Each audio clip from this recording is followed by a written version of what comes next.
آج جو مجھے موضوع دیا گیا ہے اس کے لیے میں نے سورہ اعراف کی آیت نمبر 157 کا آخری ٹکڑا جو ہے وہ آپ کو سنایا ہے۔ اس کا ایک پس منظر ہے وہ جان لیجیے۔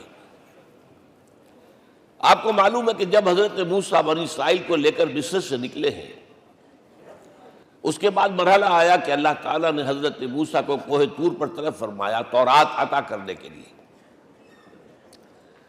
ان کی غیر حاضری میں ایک فتنہ کھڑا ہوا اور کچھ لوگوں نے ایک بچڑا بنا کر اس کی پرستش شروع کر دی بنی اسرائیل میں سے، سامری کا بنایا ہوا بچڑا۔ جب حضرت موسیٰ واپس آئے انہوں نے یہ دیکھا تو بہت غضبناک ہوئے، اور پھر اللہ تعالیٰ کے حکم سے فیصلہ ہوا کہ 12 قبیلوں میں سے جن لوگوں نے بھی یہ شرک کیا ہے ان کو انہی قبیلوں کے لوگ خود قتل کریں۔ کئی ہزار اسرائیلی قتل ہوئے۔ یہ بہت بڑا یوں سمجھیے کہ پرج ہوا ہے اس قوم کے اندر۔ اس کے بعد پھر مزید اللہ تعالیٰ کی خدمت میں استغفار کے لیے حضرت موسیٰ علیہ السلام اپنے 70 بڑے بڑے سردار جو تھے 12 قبیلوں کے ان کو لے کر حاضر ہوئے۔ وہاں انہوں نے استغفار کیا اور ایک دعا کی، پروردگار وَاكْتُبْ لَنَا حَسَنَةً فِي الدُّنْيَا وَالْآخِرَةِ، ہمارے لیے نیکی کا اندراج کر دے، دنیا میں بھی آخرت میں بھی۔ جواب ملا اللہ تعالیٰ کی طرف سے، دیکھو عذاب تو میں جس کو چاہوں گا دوں گا، اور ویسے میری رحمت ہر شے کے ساتھ موجود ہے، ہر شے کا وجود میری رحمت سے ہے، لیکن ایک میری خاص رحمت ہے جو میں لکھ رکھوں گا ان لوگوں کے لیے جو میرے نبی امی آخری رسول ان پر ایمان لائیں گے صلی اللہ علیہ وسلم۔ وہ جب آئیں گے اور وہ نیکی کا حکم دیں گے، بدی سے روکیں گے، پاکیزہ چیزوں کو حلال قرار دیں گے، ناپاک چیزوں کو حرام قرار دیں گے، نوع انسانی کے اوپر جو بوجھ تھے جو اس وقت ہوں گے ان کو اتاریں گے۔ وہ جب آئیں گے تو جو لوگ فَالَّذِينَ آمَنُوا بِهِ نمبر 1، وَعَزَّرُوهُ نمبر 2، وَنَصَرُوهُ نمبر 3، وَاتَّبَعُوا النُّورَ الَّذِي أُنزِلَ مَعَهُ أُولَٰئِكَ هُمُ الْمُفْلِحُونَ۔ جو لوگ ان پر ایمان لائیں گے، ان کی تعظیم اور توقیر کریں گے، ان کی مدد کریں گے، اور جو نور ان کے ساتھ نازل کیا جائے گا یعنی قرآن، اس کی پیروی کریں گے، وہ ہوں گے جو فلاح پانے والے ہوں گے، میری خصوصی رحمت سے حصہ ان کو ملے گا۔ اب یہاں پہلے تو دعا کر لیجئے، اللہم ربنا اجعلنا منہم، اے اللہ ہم سب کو ان میں شامل فرما دے جو تیرے نبی کے ساتھ تعلق کی ان 4 بنیادوں کی شرائط کو پورا کر سکے، تقاضوں کو پورا کر سکے۔ اب ذرا ان میں سے ایک ایک کو لیجئے۔ ایمان جانی پہچانی چیز ہے، ایمان جسے کہتے ہیں، اس کی تشریح میں جانے کی ضرورت نہیں، وقت بھی محدود ہے، لیکن ایک بات سمجھنے کی ہے بہت ضروری۔ ایمان کے 2 لیول ہیں۔ ایک قانونی ایمان ہے جس کی بنا پر ہم ایک دوسرے کو مسلمان سمجھتے ہیں، اس کا تعلق اقرار باللسان کے ساتھ ہے، زبان سے کہنا اشہد ان لا الہ الا اللہ وحدہ لا شریک لہ واشہد ان سیدنا و مولانا محمدا عبدہ ورسولہ۔ کوئی ہندو تھا، سکھ تھا، پارسی تھا، عیسائی تھا، یہ کلمہ کہے اور اسلام میں آ گیا۔ لیکن یہ زبانی کلامی ایمان جو ہے یہ انسان کی سیرت و کردار پر اثر انداز نہیں ہو سکتا۔ یہی وجہ ہے آج ہم دیکھ رہے ہیں مسلمان ہی جھوٹ بھی بول رہا ہے، مسلمان ہی بے ایمانی بھی کر رہا ہے، مسلمان ہی خیانت بھی کر رہا ہے، مسلمانوں کے لیڈر بلینز کی خیانت کر رہے ہیں۔ یہ کون ہے؟ سب مسلمان ہیں۔ وہ اس کی وجہ کیا ہے کہ ہم صرف قانونی مسلمان ہیں اور ہمارا ایمان قانونی ایمان ہے۔ اس کے لیے اسلام کا لفظ قرآن میں آیا ہے سورہ حجرات میں، قالت الاعراب آمنا قل لم تؤمنوا ولکن قولوا اسلمنا۔ اے نبی یہ بدو کہہ رہے ہیں ہم ایمان لے آئے، ان سے فرما دیجئے تم ہرگز ایمان نہیں لائے ہو، یوں کہو کہ ہم مسلمان ہو گئے ہیں۔ ولما يدخل الایمان فی قلوبکم، ابھی تک ایمان تمہارے دلوں میں داخل نہیں ہوا۔ بہرحال اللہ کا شکر ہے اس نے ہمیں مسلمانوں میں پیدا کر دیا، ورنہ ہم میں سے کتنے ہوتے اگر کہیں اور پیدا ہو گئے ہوتے تو نعمت اسلام سے بھی ہم بہرہ ور ہو سکتے، کیا کہہ سکتے۔ اصل ایمان ہے جب وہ دل میں داخل ہو جائے، یقین بن جائے۔ اسی لیے بچپن میں یاد کیا ہوگا ایمان مجمل، آمنت باللہ کما ہوا باسمائہ و صفاتہ وقبلت جمیع احکامہ اقرار باللسان و تصدیق بالقلب۔ جب تصدیق بالقلب ہوگی تو اب اس کے تقاضے جو ہیں عملی پیدا ہوں گے۔ ان تقاضوں میں سے ایک میں 2 حدیثوں کے حوالے سے آپ کے سامنے رکھ رہا ہوں۔ پہلی حدیث حضرت عبداللہ بن عمرو بن العاص رضی اللہ تعالی عنہما سے مروی ہے، لا یؤمن احدکم حتی یکون ہواہ طبعا لما جئت بہ۔ دیکھو تم میں سے کوئی شخص مومن نہیں ہو سکتا جب تک کہ اس کی خواہش نفس تابع نہ ہو جائے اس شریعت کے، اس قانون کے، اس ہدایت کے جو میں لے کر آیا ہوں۔ اگر عملاً تابع نہیں ہوئے تو حقیقتاً مومن نہیں ہو۔ دل میں جھانکو، Do I really believe that Muhammad is the prophet of Allah? Do I really believe that Quran is the word of God? کبھی جھانکیے گا اندر، جواب ملے گا صحیح آپ کو۔ کیا کنوکشن ہے؟ کنوکشن ہو اور پھر حضور کی پیروی نہ ہو، حضور کے احکام کی پابندی نہ ہو، اللہ کے قوانین کی پابندی نہ ہو، کیسے ممکن ہے؟ حضور تو فرماتے ہیں صلی اللہ علیہ وسلم، ایک ایسی بد اخلاقی اور کج خلقی پر صرف اسے کوئی گناہ کبیرہ بھی نہیں کہیں گے۔ فرمایا ایک مرتبہ واللہ لا یؤمن، واللہ لا یؤمن، واللہ لا یؤمن، خدا کی قسم فلاں شخص مومن نہیں ہے، خدا کی قسم فلاں شخص مومن نہیں ہے، خدا کی قسم فلاں شخص مومن نہیں۔ صحابہ کانپ گئے، کون بدبخت ہے جس کے بارے میں فرمایا جا رہا؟ پوچھا گیا من یا رسول اللہ؟ جواب سنیے اور اپنے غریب حالوں میں جھانکیے۔ وہ شخص الذی لا یامن جارہ بوائقہ، وہ شخص جس کی شرارتوں کی وجہ سے اس کا پڑوسی چین میں نہیں ہے، امن میں نہیں ہے، وہ مومن نہیں ہے، خدا کی قسم نہیں ہے، خدا کی قسم نہیں ہے۔ کیسے علیحدہ کر لیں گے اس ایمان کو اعمال سے اور ایمان کو اخلاق سے؟ آگے چلیے، وہ جو حدیث حضرت ابو ہریرہ سے، اور یہ متفق علیہ ہے، صرف بخاری کی نہیں ہے، بخاری جمع مسلم۔ لا یؤمن احدکم حتی اکون احب الیہ من والدہ وولدہ والناس اجمعین۔ تم میں سے کوئی شخص مومن نہیں ہو سکتا جب تک کہ میں اسے محبوب تر نہ ہو جاؤں، اپنے باپ سے بھی، اپنے بیٹے سے بھی، اور تمام انسانوں سے۔ جھانک لیجئے دل میں، صورتحال یہ ہے یا نہیں ہے؟ کیوں محبوب ہو جائیں؟ اس لیے کہ آپ کے ذریعے ہدایت ملی ہے، آپ کے ذریعے ہم اللہ سے جڑے ہیں، اور آپ کو معلوم ہے دنیا میں کوئی شاہ ہدایت نہیں، نعمت نہیں ہے جب تک کہ نعمت ہدایت نہ ہو۔ اگر صحت اچھی ہے، ہدایت نہیں ہے، تو بدماشیاں کریں گے، کیا کریں گے؟ آپ کو معلوم ہے صحت اچھی جو ہے کہ جا کے کھپے گی، اگر ہدایت نہیں ہے۔ اگر دولت ہے، ہدایت نہیں، کیا کریں؟ گلچھرے اڑائیں گے، عیاشیاں کریں گے، لوگوں پر اپنی دولت کا روب گانٹیں گے۔ اولاد ہے، ہدایت نہیں ہے، یہ اولاد سہار و روح بھی بن جائے گی کہیں آپ کے لیے۔ کوئی شے نعمت نہیں ہے جب تک کہ نعمت ہدایت نہ ہو، اور ہدایت ہمیں ملی محمد الرسول اللہ صلی اللہ علیہ وسلم کے ذریعے۔ تو آپ سے بڑھ کر محبوب کون ہوگا؟ اس کے ضمن میں ایک بڑا پیارا واقعہ آتا ہے۔ حضرت عمر سے پوچھتے ہیں حضور ایک مرتبہ، عمر تمہیں مجھ سے کتنی محبت ہے؟ اندازہ کیجئے کہ اس قدر اپنائیت کسی سے ہوتی ہے تب یہ سوال ہوتا ہے، عمر تمہیں مجھ سے کتنی محبت ہے؟ عرض کیا حضور مجھے آپ دنیا کے ہر انسان سے زیادہ محبوب ہیں۔ فرمایا اور اپنی جان سے؟ ذرا سا توقف کیا، دل میں جھانکا، ہاں حضور اب میں یہ بھی کہتا ہوں کہ میری جان سے بھی زیادہ عزیز ہے مجھے۔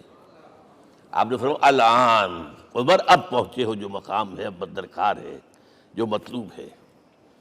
تو محبت اس درجے کی، اطاعت اس درجے کی اگر نہیں ہے تو ایمان نہیں ہے۔ ہاں قانونی ایمان ہے، اب مسلمان ہے، اللہ کا شکر ہے، بہت بڑا فضل ہے۔ اب اگلے بات پر آئیے، الضروح، ان کی توقیر، ان کی تعظیم کرے۔ یہ تعظیم کس درجے میں؟ اب وقت بہت کم ہے، میں صرف آپ کو سورہ حجرات سے مثال دے رہا ہوں. فرمایا گیا یا ایھا الذین آمنوا لا ترفعوا اصواتکم فوق صوت النبی ولا تجہروا لہ بالقول کجہر بعضکم لبعض ان تحبط اعمالکم وانتم لا تشعرون. اے ایمان والو، کبھی اپنی آواز کو حضور کی آواز سے بلند تر نہ کر دینا. کبھی جس طرح بلند آواز سے ایک دوسرے سے بات کرتے ہو ایسے نہ کر بیٹھنا، مبادا تمہارے سارے اعمال حق ہو جائیں اور تمہیں پتہ بھی نہ چلے. تم تو کہو گے میں نے کوئی گناہ کبیرہ تو نہیں کیا، میں نے کوئی ڈاکہ نہیں ڈالا، چوری نہیں کی، کوئی زنا نہیں کیا، کوئی شراب نہیں پی. لیکن یہ سوء ادب، لا ترفعوا اصواتکم فوق صوت النبی ولا تجہروا لہ بالقول کجہر بعضکم لبعض ان تحبط اعمالکم وانتم لا تشعرون. یہاں ایک میں عملی بات بھی آپ کے سامنے رکھ دوں. صحابہ کے بارے میں تو بات سمجھ میں آ گئی کہ اپنی آوازیں پست رکھیں. ہم کیسے کریں؟ ہمارا ایک طرز عمل ہونا چاہیے. اگر کسی گفتگو میں کوئی شخص کہ حضور نے یہ فرمایا ہے، کبھی یہ نہ کہے میں نہیں مانتا. ہاں توقف کر لیں، بھائی میں تحقیق کروں گا کہ واقعی یہ حدیث صحیح ہے یا نہیں ہے. ٹھیک، ضروری نہیں کہ جو کہہ دے مان لیں آپ. محدثین نے کتنی محنتیں کر کر کے چھانٹی کی ہے. لہذا یہ، لیکن فوراً اگر آپ نے کہا نہیں میں نہیں مانتا، یہ عقل کے خلاف ہے، یہ فلاں ہے، یہ وہ ہے، یہ ہے کہ جو آپ سوء ادب کے مرتکب ہو رہے ہیں نبی اکرم صلی اللہ علیہ وسلم کی بارگاہ میں. ہاں توقف کریں، غور کریں، تحقیق کریں، معلوم ہو کہ یہ حدیث پختہ نہیں ہے، مستند نہیں ہے، پھر دوسری بات ہے. اور یہ جان لیجئے ہمارا جو معاشرہ ہے اس کا ایک قانونی جو ہے احاطہ ہے. یہ بھی سورہ حجرات کی پہلی آیت ہے، یا ایھا الذین آمنوا لا تقدموا بین یدی اللہ ورسولہ. اللہ اور اس کے رسول کے احکام کا دائرہ ہے، اس کے اندر اندر رہو، باہر نہیں نکل سکتے. لیکن اس دائرے کے اندر ایک مرکزی شخصیت جس کی دل آویزی، جس کا حسن سلوک، جس کا حسن کردار، جس کا حسن اخلاق مرکز بن جائے، تمام لوگوں کی جذباتی محبت کا مرکز بن جائے، اگر یہ نہیں ہوگا تو معاشرہ مضبوط نہیں ہوگا. محض قانون اور دستور پر معاشرہ مضبوط نہیں ہوتا. کسی شخصیت، اب آپ کو معلوم ہے آخر ہندوستان کے معاشرے میں گاندھی کا ایک مقام ہے کہ نہیں ہے؟ آخر یہ سارا معاملہ چل رہا ہے اسی کے گرد کے نہیں؟ ماؤ زے تنگ کے معاملہ ہے کہ نہیں ہے؟ یہ سارا معاملہ دنیا میں عام لوگ کہہ دیتے، ریشنلسٹ لوگ، کہ ان چیزوں کی کیا ضرورت ہے؟ بھائی قانون دیکھنا چاہیے، دستور دیکھنا چاہیے، حکم دیکھنا نہیں. بھائی جذباتی وابستگی، کہ ایک ہستی تو ایسی ہو کہ جس کے کچھ کہنے پر فوراً زبانیں بند ہو جائیں. اور اس کا نقشہ میں سعودی عرب میں دیکھتا ہوں، اگر وہاں کے دو بدو لڑ رہے ہوں صف اور ایک دوسرے کو کھانے کو دوڑ رہے ہوں، کوئی شخص کہتے صلی علی النبی، فوراً خاموش. معلوم ہوتا ہے آگ کے اوپر کسی نے پانی ڈال دیا، خاموش، صلی علی النبی، صرف یہ کہنے سے. یہ جذباتی وابستگی اگر محمد سے نہیں ہے صلی اللہ علیہ وسلم تو آپ کا معاشرہ کبھی مضبوط نہیں ہوگا. یہ مرکزی شخصیت، یہ مرکز ہے. اسی لیے ان کے احترام کا یہ درجہ ہے، کیونکہ اس سے کیا ہوگا؟ تمہارا شیرازہ بکھر جائے گا. اگر ان کے ساتھ جذباتی محبت نہیں ہوگی تمہارا شیرازہ بکھر جائے گا. یہ آیا معاملہ. اب میں آپ کو بتانا چاہتا ہوں تہذیب. ہمارے ہاں اصل میں بدقسمتی سے ہم سیرت کی تقریریں کرتے ہیں، حضور کی عظمت بیان کرنے کی کوشش کرتے ہیں. کچھ لوگ تو خیر حضور کی زلفیں ہیں، حضور کی آنکھیں ہیں، حضور کی کملی ہے، حضور کا سایہ نہیں تھا وغیرہ، یہ باتیں اپنی جگہ ہیں، ہر چیز ٹھیک ہے. لیکن یہ جان لیجئے حضور کی اصل عظمت ایک نبی اور رسول کی حیثیت سے ہے، اور وہ شے وہ ہے جہاں جبرائیل کے بھی پر جل رہے ہیں. اس کی حقیقت کون جانتا ہے؟ میں ایک مثال دے رہا ہوں آپ کو کہ حضور 100 میں مثال رکھا کرتے تھے. آج روزہ رکھا، شام کو افطار نہیں کیا، وہ رات کو چل رہا ہے روزہ، اگلے روز پھر وہ کنٹینیو کر رہا ہے شام تک. 2 دن کا 100 میں مثال، 3 دن کا بھی رکھتے تھے. صحابہ نے اجازت چاہی، حضور ہمیں بھی اجازت دے دیں. نہیں، عرض کہ حضور آپ تو رکھتے ہیں، ہمیں منع کرتے ہیں۔ اب سنیے، ایکم مثلی، تمہیں سے کون ہے مجھ جیسا؟ ابھی تو عند ربی، میں تو اپنے رب کے پاس رات گزارتا ہوں، ہوا یطعمنی ویسقین، وہ مجھے کھلاتا اور پلاتا ہے۔ کیا سمجھیں گے ہم؟ کیا ہماری سمجھ میں آئے گا؟ یہ معاملہ نبوت کے جو اسرار و رموز ہیں، ان کا جو مقام اور مرتبہ ہے، وہ کوئی نبی پہچان سکتا، غیر نبی تو پہچان ہی نہیں سکتا۔ ایک ڈاکٹر کا کیا مقام ہے اپنے فن میں، وہ کوئی ڈاکٹر ہی سمجھ سکے گا نا، غیر ڈاکٹر کہاں سمجھے گا؟ اور حقیقت میں وہی سمجھے گا جو اس سے بھی اوپر کا ڈاکٹر ہے، نیچے والا تو نہیں سمجھ سکتا۔ جو کمتر ہے وہ تو صرف اوپر دیکھے گا، اللہ اللہ خیر صلی اللہ۔ جو اوپر ہے اور ظاہر ہے محمد سے اوپر کوئی نہیں صلی اللہ علیہ وسلم۔ یہی وجہ ہے، دیکھیے شیخ سعدی کو کیا کہنا پڑا، یا صاحب الجمال و یا سید البشر من وجهك المرير لقد نور القمر لا يمكن الثناء كما كان حقه بعد خدا بزرگ توئی قصہ مختصر۔ اے محمد صلی اللہ علیہ وسلم، آپ کی ثنا جیسے کہ حق ہے ہو ہی نہیں سکتی۔ غالب اس سے بھی آگے گیا ہے، میں بات ابھی آپ کو سناتا ہوں شعر اس کا۔ آپ کی ثنا کا حق ادا ہو ہی نہیں سکتا، بس ہم یہ جانتے ہیں اللہ کے بعد آپ کا مقام۔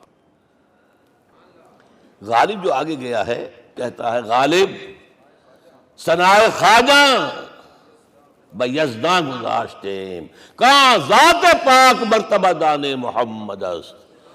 اے غالب ہم نے تو حضور کی ثنا تو اللہ کے حوالے کر دی ہے، اس لیے کہ وہی ذات پاک جانتا ہے مرتبہ محمد کا کیا ہے صلی اللہ علیہ وسلم۔ ہم بیان کرنے کی کوشش کریں گے تو توہین کر بیٹھیں گے۔ ایک لطیفہ ہے، ایک بیچارہ کوئی دیہاتی کہیں پھنسا ہوا تھا کسی جگہ، تھکا ہوا چل رہا تھا، ڈپٹی کمشنر صاحب جا رہے تھے، کار میں بٹھا لیا۔ اب اس نے کہا، پتر تینوں اللہ پٹواری کرے۔ اب اس غریب کے جو ہے اس کے ذہن میں تو پٹواری سے اوپر تو کچھ ہے ہی نہیں، اس کے قلم سے جو ہے ادھر کا انتقال ادھر ہو گیا، ادھر کی ادھر چلی گئی۔ تو اس ڈی سی کو وہ تعریف کر رہا ہے اپنے سمجھ کے مطابق، پٹواری کرے تو ہم کہیں پٹواری والا معاملہ نہ کریں۔ ہاں ایک پہلو ایسا ہے جس کے حوالے سے حضور کی عظمت ہماری سمجھ میں آئے گی۔ حضور ایک انسان کی حیثیت سے کیا تھے، ایک باپ کی حیثیت سے آپ کا کیا طرز عمل تھا۔ ذرا یاد کیجئے، جگر گوشہ رسول حضرت فاطمہ بطول رضی اللہ تعالیٰ عنہ وہ حاضر ہوتی، ابا جان دیکھیے چکی پیس پیس کر یہ گھٹے پڑ گئے میرے ہاتھ میں، یہ کنویں سے پانی لاتی ہوں، مشکیزیں کہ یہاں پر بندیاں پڑ گئی۔ حضور اب تو عام لوگوں پر بھی آسانیاں ہیں، لوگوں کے ہاں غلام آ گئے ہیں، کنیزیں آ گئی ہیں، مال و دولت آ گئی ہے، مجھے بھی کوئی غلام کنیز عطا ہو جائے۔ اور آپ کو معلوم ہے یہ لخت جگر نور چشم محمد کی سب سے پیاری بیٹی صلی اللہ علیہ وسلم، کوئی شک نہیں اس میں، فاطمہ، کیا بیتی ہوگی حضور کے قلب پر۔ لیکن فرمایا، کیا بیٹی یہ دنیا کی چیزیں ہماری لیے نہیں ہیں، میں تمہیں اس سے بہتر شے دیتا ہوں۔ تسبیح فاطمہ ہر نماز کے بعد 33 مرتبہ سبحان اللہ، 33 مرتبہ الحمدللہ، 33 مرتبہ اللہ اکبر کہہ لیا کرو۔ لیکن سوچ لیجئے دل پر کیا گزری ہوگی صلی اللہ علیہ وسلم۔ حضرت عائشہ سے پوچھئے، حضرت خدیجہ سے پوچھئے، حضور کیسے شوہر تھے، آپ سے زیادہ خواتین کے حق میں نرم، گھر کے کام کا جھاڑو دے رہے ہیں، کپڑے جو ہیں بوسیدہ انہیں سی رہے، گھر میں بیٹھے ہوئے یہ کام کرتے تھے۔ بہرحال ایک بات میں آپ سے عرض کروں، آپ انسان کی جس حیثیت کا بھی ذہن میں تصور کریں گے وہ ساری حیثیتیں محمد میں موجود ہیں صلی اللہ علیہ وسلم۔ محمد حاکم کی حیثیت سے بھی ہیں، محمد سپہ سالار کی حیثیت سے بھی ہیں، محمد قاضی القضات بھی ہیں، محمد ہیڈ آف دی اسٹیٹ بھی ہیں، محمد بیویوں والے بھی ہیں، اولاد والے بھی ہیں، محمد 5 وقتہ امام بھی ہیں، جمعے کے خطیب بھی ہیں، مدرس قرآن بھی ہیں، مربی بھی ہیں، مزکی بھی ہیں، اور ہر میدان میں بلند ترین مقام۔ کوئی ایسی جامع شخصیت ملے گی؟ ہمارے ہاں تو حال یہ ہے کہ جو خطیب صاحب ہوتے ہیں وہ 5 وقتہ نماز کیسے پڑھا سکتے ہیں؟ ان کا تو اونچا مقام ہے۔ 5 وقتہ نماز کے لیے تو علیحدہ چاہیے امام آپ کو، اور وہاں بھی ایک امام سینئر ہوگا، وہ عشاء مغرب اور فجر پڑھائے گا، ایک جونیئر ہوگا بیچارہ، وہ جو خاموش نماز ہے وہ پڑھائے گا۔ 5 وقتہ نماز پڑھا رہے ہیں محمد صلی اللہ علیہ وسلم، اور خطیب بھی وہی ہے، مربی بھی وہی ہے، مزکی بھی وہی ہے۔ ہمارے ہاں جو لوگ تزکیہ نفس کے میدان میں ہیں وہ پھر جماعت کبھی نہیں کراتے، کبھی نہیں دیکھا ہوگا آپ نے کسی صاحب کو کراتے ہوئے۔ یہ جامعیت جو ہے، جامعیت کبریٰ۔ میں صرف ایک بات کہا کرتا ہوں، ایک اعتبار سے حضور کا اسوہ نامکمل ہے۔ آپ مجھے سوء ادب کا مرتکب نہ قرار دے دیں، اسوہ کیا ہے؟ عورت کے لیے اس کی اپنی نسوانی زندگی کے لیے اسوہ آپ میں نہیں ہے۔ آخر نصف انسانیت ہے، اسے بھی اسوہ چاہیے۔ یہ ہے جس کی وجہ سے حضور نے شادیاں کی ہیں زیادہ۔ خواتین کے لیے اسوہ حضور کے ازواج مطہرات ہیں، اور ان میں سب سے بڑھ کر جو بالکل یوں سمجھیے کہ آغاز کے اندر نوجوانی میں آ گئی ہیں حضور کی خدمت میں، نہایت ذہین و فطین، انہوں نے پھر عورت کی زندگی کے لیے حضور کا جو طرز عمل تھا وہ انہوں نے بیان کیا نا۔ اس لیے سورہ احزاب کے اندر اس کا تذکرہ ہے، جہاں یہ آتا ہے لقد کان لکم فی رسول اللہ اسوۃ حسنہ، وہیں پر یا نساء النبی لستن کاحد من النساء، اے نبی کی بیویوں تم عام عورتوں کے مانند نہیں ہو، تمہیں تو اسوہ بننا ہے امت کے لیے۔ اب اس سے اگلا قدم میں بڑھا رہا ہوں آگے، اور اس کے ساتھ جڑ جائے گی تیسری بات۔ تیسری بات کیا ہے؟ وَنَصَرُوهُ، اس کی مدد کریں صلی اللہ علیہ وسلم۔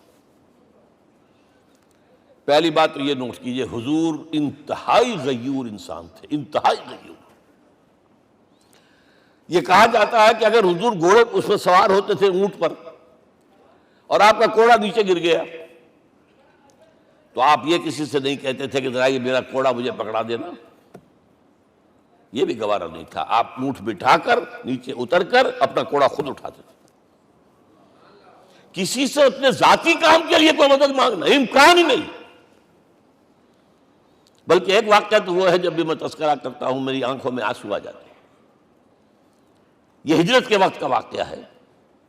آپ کو معلوم ہے حضور نے تمام مسلمانوں کو مکے سے جانے کی اجازت دے دی، چلے جاؤ مدینے، چلے جاؤ مدینے، آپ خود تھے موجود، اس لیے کہ رسول اپنے مقام کو نہیں چھوڑ سکتا وداؤٹ ایکسپریس پرمیشن فرام اللہ سبحانہ وتعالی۔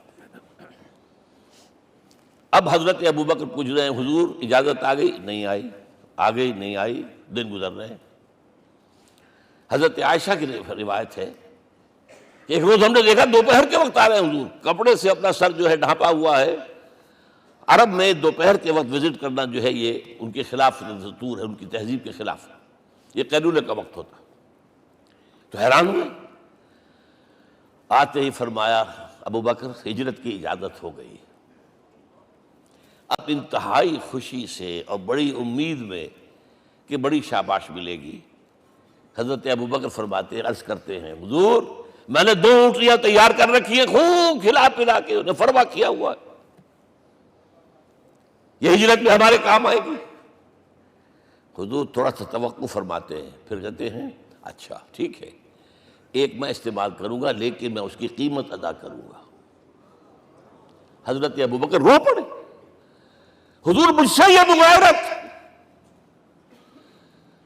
سائے کے تناب کے ساتھ رہنے والا، اس سے یہ مغایرت، ذرا سے اشارے پر اپنی کم سن بیٹی پیش کر دی نکاح کے اندر، اس سے یہ مغایرت، رو پڑے۔ لیکن حضور کی اپنی غیرت تھی، میں قیمت دوں گا۔ اب بتائیے مدد کا کہ یہ درکار تھی؟ مدد تھی ان کے مشن کے لیے۔ مشن 2 حصوں میں تھا، اس کو جانیے، آج کچھ علمی باتیں آ رہی ہیں۔ حضور کے مشن کے 2 حصے، ایک ابتدائی جو تمام انبیاء اور رسول کا تھا، ایک تکمیلی جو صرف محمد کا ہے۔ صلی اللہ علیہ وسلم۔ ابتدائی کیا ہے؟ اللہ کی طرف دعوت، تبلیغ۔ جو دعوت قبول کر لیں ان کے لیے بشارت، بشیر کہ تمہارے لیے آخرت میں جنت ہے، نعمتیں ہیں۔ رد کر دیں ان کے لیے نذیر، خبردار کرنے والے، جہنم کے لیے تیاری کر لو۔ داعی اللہ، اللہ کی طرف بلانے والے، سراجا منیرا، روشنی کے چراغ۔ یہ حیثیت مشترک ہے تمام انبیاء کرام۔ تمام انبیاء بشیر بھی تھے، نذیر بھی تھے، داعی بھی تھے، سراج منیر بھی تھے، اگرچہ ان تمام حیثیتوں میں بھی حضور کا سب سے اونچا مقام علیحدہ نمایاں ہے، لیکن حیثیت بنیادی طور پر مشترک۔ ایک حیثیت تکمیلی، اور وہ کیا ہے؟ اے نبی، جو دین آپ کو دیا گیا ہے صرف تبلیغ نہیں، صرف تعلیم نہیں، اس کو قائم کر کے دکھاؤ نظام زندگی کی حیثیت سے۔ 3 مرتبہ قرآن میں یہ الفاظ حضور کے لیے آئے ہیں، هو الذی ارسل رسولہ بالہدی ودین الحق لیظہرہ علی الدین کلہ۔ 3 دفعہ سورہ توبہ میں یہ الفاظ آئے، سورہ صف میں یہ الفاظ آئے، سورہ فتح میں یہ الفاظ آئے۔ وہی اللہ جس نے بھیجا ہے اپنے رسول کو صلی اللہ علیہ وسلم، الہدی قرآن حکیم، ہدایت کاملہ، اور نمبر 2 دین حق۔ یہ 2 چیزیں دے کر بھیجا، کس لیے؟ تاکہ اس دین کو غالب کرے پورے نظام زندگی پر۔ یہ معاملہ ذرا سوچئے، اور یہ حضور کے لیے 3 دفعہ، اور کسی اور نبی کے لیے 1 دفعہ بھی نہیں۔ قرآن مجید کے اس نقطے کو ذہن نشین کر لیجیے۔ اصل میں یہ کیا ہے؟ اسے ہم یوں کہیں گے، ایک ہے نبوت و رسالت، ایک ہے تکمیل نبوت و رسالت۔ ہمارے ہاں ختم نبوت کے اوپر تو زور دیا گیا ہے، اور صحیح دیا گیا ہے، ایمان کا ہمارا جز ہے۔ حضور کے بعد کسی نے بھی دعویٰ کیا نبوت کا، وہ جھوٹا، کذاب، دجال۔ جس نے مانا وہ بہرحال دائرہ اسلام سے خارج ہے، اور جو بھی کچھ ہوا کرے وہ۔ یہ چونکہ قانونی بات تھی، اس لیے اس کا حق ادا کیا علماء کرام نے۔ واقعہ ہے کہ اس میں کوئی کمی نہیں رکھی، لیکن حضور کی فضیلت اس میں نہیں ہے۔ فرض کیجئے کہ نبوت چلی آ رہی تھی ہموار طور پر، ایک جگہ آ کے ختم ہو گئی، تو فضیلت کون سی ہوئی؟ نہیں، نبوت و رسالت تدریجاً ترقی کرتے ہوئے اپنے نقطۂ عروج کو پہنچ کر ختم ہوئی۔ یہ ہے فضیلت۔ اب آپ سوچئے، الہدیٰ دیا گیا حضور کو، تو کیا تورات میں ہدایت نہیں تھی؟ سورہ اعراف کی آیت ہے، سورہ مائدہ کی، انا انزلنا التوراۃ فیہا ھدی ونور۔ ہم نے نازل کی تھی تورات، اس میں ہدایت بھی تھی، نور بھی تھا۔ ہم مانتے ہیں اللہ کی کتاب تھی۔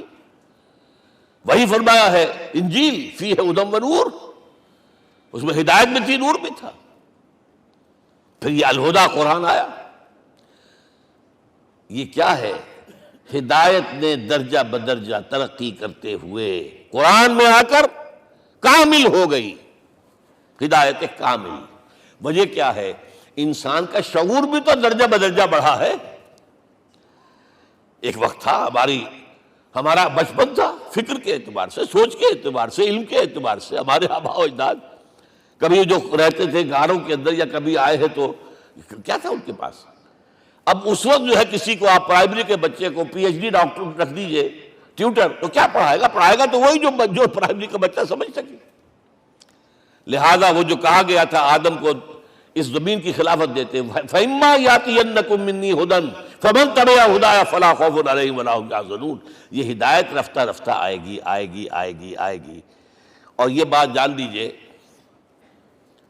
پروفیسر ڈاکٹر محمد شریف نے جو کتاب لکھی ہے فلسفے کی تاریخ پر، اس میں بتایا ہے کہ 1200 برس انسانی تاریخ کے بہت ہی پروڈکٹیو ہے فلسفیانہ فکر کے لیے۔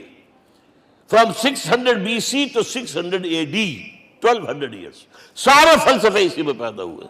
سقراط، مختار، افلاطون، اور یہ سب نکل گیا، کنفیوشس بھی آ گیا، تاؤ بھی آ گیا، اور بدھ بھی آ گیا، جین بھی آ گیا، سب آ گئے، سب آ گئے۔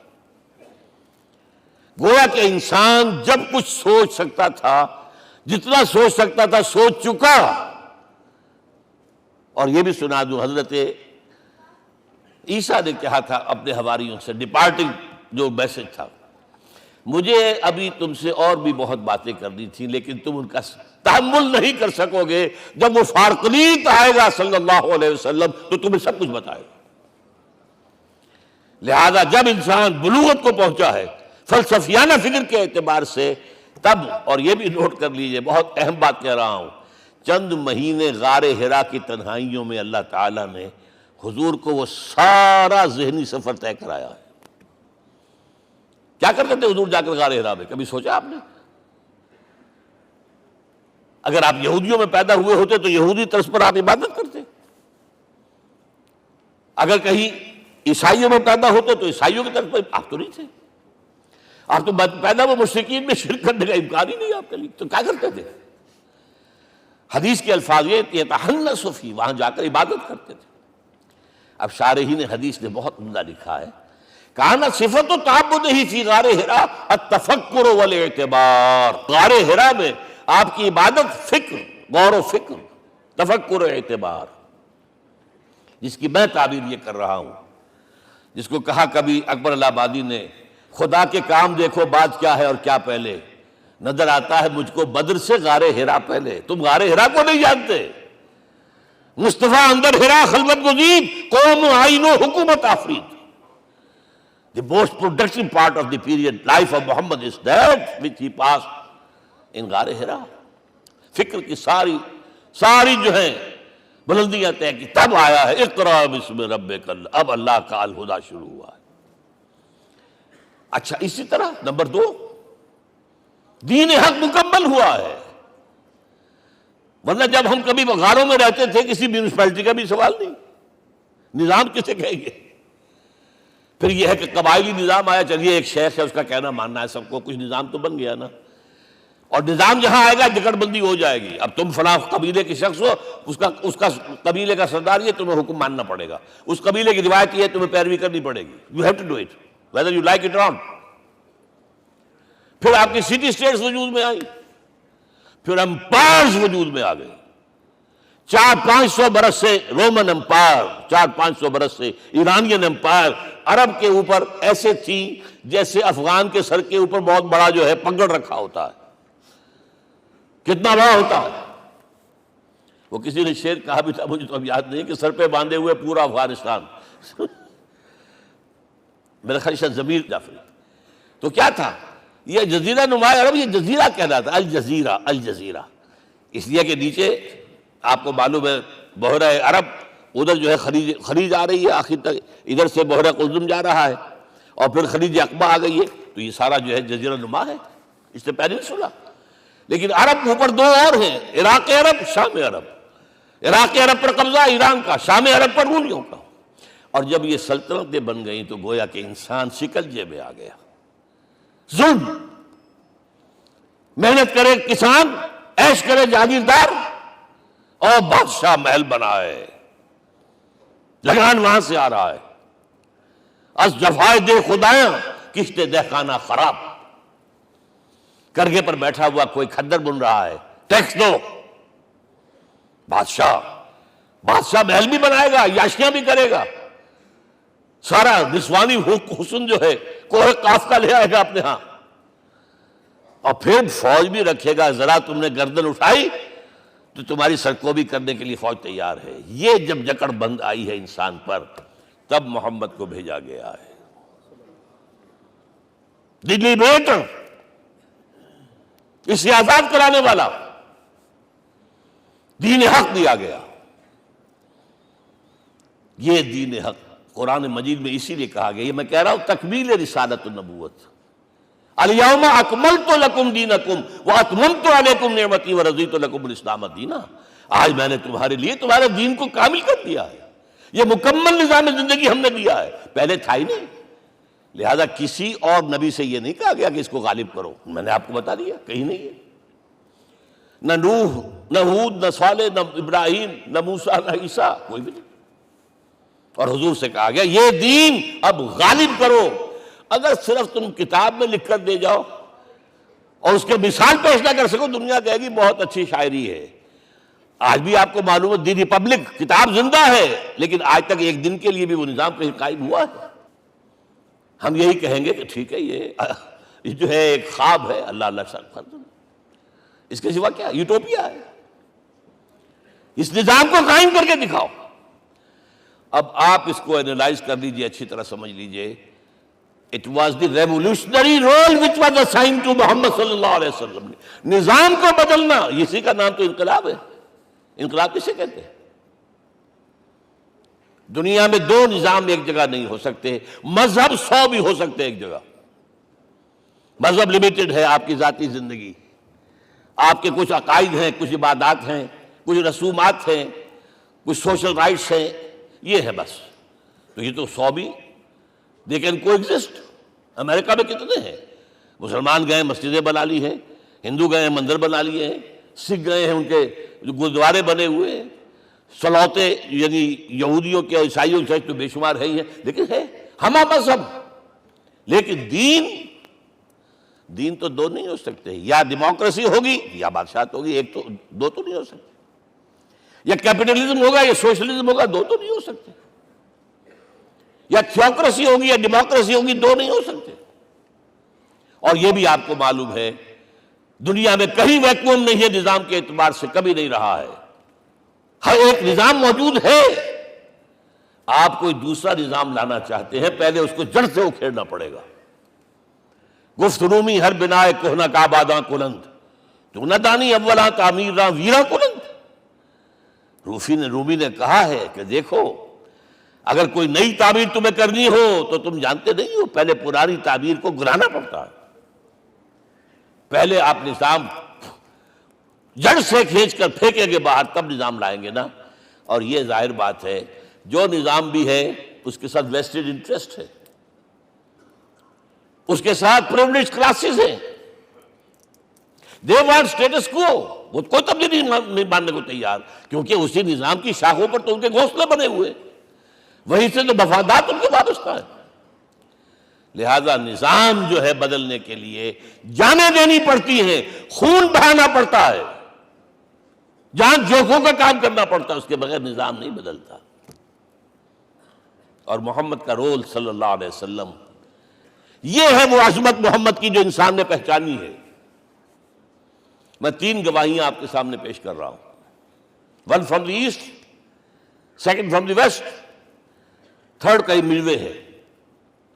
یہی لاہور 1920، یہاں ایک بریڈلا ہال ہوتا تھا، اس بریڈلا ہال میں ایم این رائے کی ایک تقریر۔ And who was M N Roy? Personal friend of Lenin, member of the Communist international.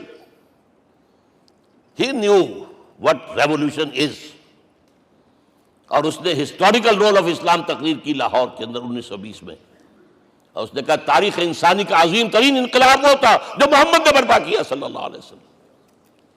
میں تو اس کی ذہانت کی داد دیے بغیر نہیں رہا۔ اس نے کہا بعض مورخین یہ جو فتوحات کی ہیں صحابہ کرام نے، ان کو سمجھ بیٹھتے ہیں جیسے اٹیلا نے فتوحات کی ہیں یا چنگیز خان نے کی ہیں یا کسی اور، کہاں وہ کہاں یہ، وہاں صرف تباہی آتی تھی۔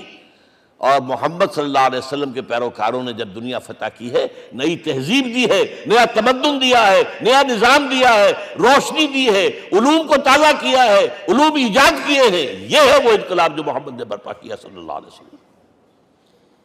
یہ کتاب آج بھی ہندوستان میں چھپتی ہے، بمبئی میں، دی ہسٹوریکل رول آف اسلام۔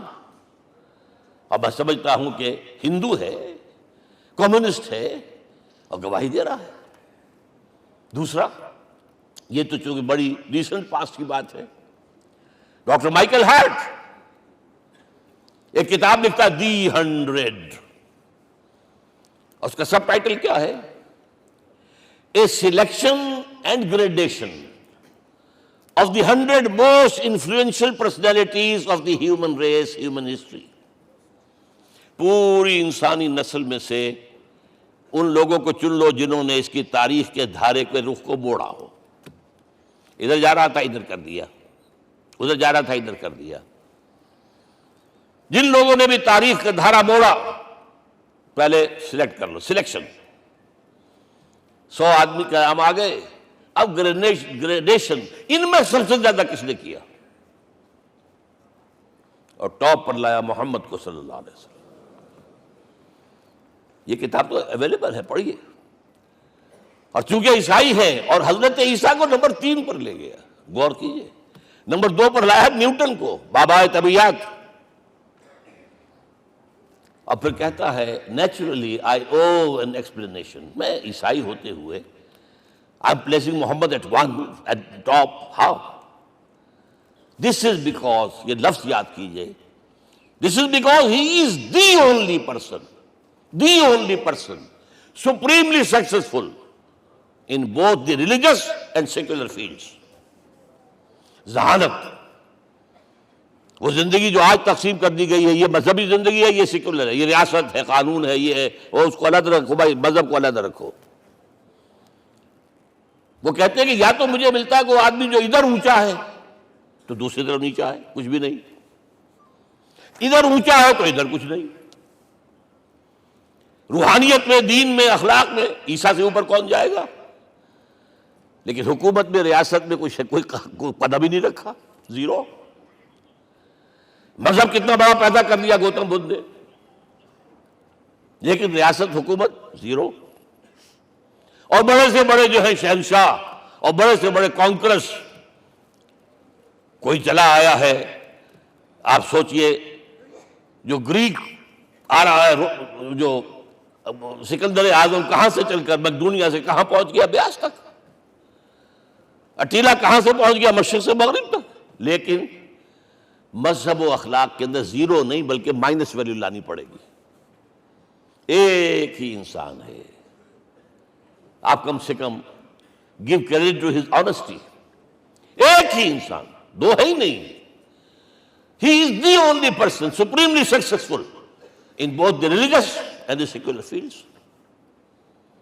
اب آئیے تیسری میں گواہی دے رہا ہوں ایک ایسے شخص کی جو ویسے شاتم رسول ہے، گالیاں دی ہیں اس نے، بدترین گالیاں دی ہیں، رقیق حملے کی، جیسے رشدی نے کیے ہیں، ایسے تسلیمہ نسرین نے کیے ہیں، سب اس طرح کے کیے ہیں۔ وہ ایچ جی ویلز ہے، فکشن سٹوری رائٹر، ہسٹورین بھی ہے، 2 کتابیں ہیں اس کی تاریخ پر، تاریخ انسانی عالم، short history of the world and concise history of the world. جو رقیق حملے کیے ہیں، میں اس کا ذکر نہیں اس لیے کر دیا کہ معلوم ہے وہ دشمن ہے، دوست نہیں ہے۔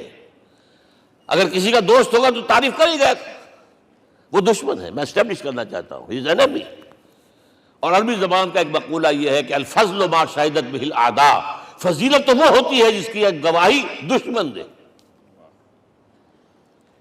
جب وہ آیا ہے concise history of the world میں، چیپٹر آخری حضور کا، جو حضور کے چیپٹر میں جو آخری بات خطبہ حجۃ الوداع کو کوٹ کیا ہے، لا فضل لعربی علی عجمی ولا لعجمی علی عربی ولا لأحمر علی اسود ولا لأسود علی احمر الا بالتقوی۔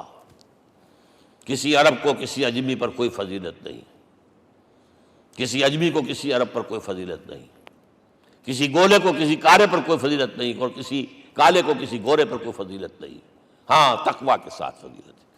اب ذرا میرا ایک لفظ نوٹ کیجئے، کیا لکھتا ہے اس پر؟ Although the sermons of human freedom, fraternity and equality were said before also, and we find a lot of these sermons in Jesus of Nazareth، مسیح ناصری حضرت عیسیٰ علیہ السلام کے ہاں بھی وعظ تو ہمیں بہت ملتے ہیں، but it must be accepted that it was Muhammad صلی اللہ علیہ وسلم who for the first time in history established a society based on these principles۔ انسانی حریت، اخوت، مساوات، اس کے وعظ کہنے تو بہت آسان ہے، تقریریں کرنی تو بہت آسان ہے، لیکن ان ویلیوز کو باقاعدہ اسٹیبلش کرنا ایک سوسائٹی میں ماننا پڑتا ہے، یہ اسے دینا پڑا ہے کریڈٹ جو بھی ہے۔ لیکن ایک بات نوٹ کر لیں، مبادہ کہیں آپ میرے بارے میں سوء ظن ہو جائے، تازہ ایڈیشن جو اب اویلیبل ہے اس میں سے یہ نکال دیے گئے ہیں۔ آج کے جو ان کے ایڈیٹرز ہیں ان کے حلق سے نیچے نہیں اتر رہے، اتنی بڑی حقیقت۔ آپ پنجاب لائبریری یا پبلک لائبریری سے جا کے پرانا ایڈیشن لیجئے، concise history of the world کے اندر آپ کو یہ الفاظ مل جائیں گے۔ Although the sermons of human fraternity, Freedom and equality were said before also. And we have a lot of these sermons in Jesus of Nazareth. But it must be accepted that it was Muhammad sallallahu alaihi wasallam who for the first time in history established a society based on these principles. اب یہ جو mission میں نے آپ کے سامنے رکھا، ایک بنیادی مشن قرآن کی تبلیغ کرو، تبلیغ کرو، تبلیغ کرو، تبلیغ کرو. یا ایھا رسول بلغ ما انزل الیک من ربک وان لم تفعل فما بلغت رسالتہ. نمبر 2، جو دین حق دیا اسے غالب کرو، قائم کرو، نافذ کرو، اس کی مثال پیش کرو دنیا کے سامنے. ان دونوں میں مدد درکار تھی محمد الرسول اللہ کو. جیسے حضرت مسیح نے کہا تھا، وَإِذْ قَالَ عِيسَىٰ ابْنُ مَرْيَمَ لِلْحَوَارِيِّينَ مَنْ أَنصَارِي إِلَى اللَّهِ، کون ہے میرا مددگار اللہ کی راہ میں. جیسے کہ اللہ فرماتے سورہ حدید میں، بڑی پیاری آیت ہے، بڑی ریولوشنری آیت ہے، بلکہ میں لفظ استعمال، بڑی ننگی انقلابی آیت ہے قرآن مجید کی. اتنا صاف اللہ تعالیٰ ہی سچ بول سکتا ہے، کوئی اور تو ضرور کہیں نہ کہیں اس کے اوپر کوئی کپڑا ڈال کے بات کرے گا. آیت نمبر 25 آف سورۃ الحدید، لقد ارسلنا رسلنا بالبینات، ہم نے اپنے رسولوں کو بھیجا واضح نشانیوں کے ساتھ، معجزات کے ساتھ.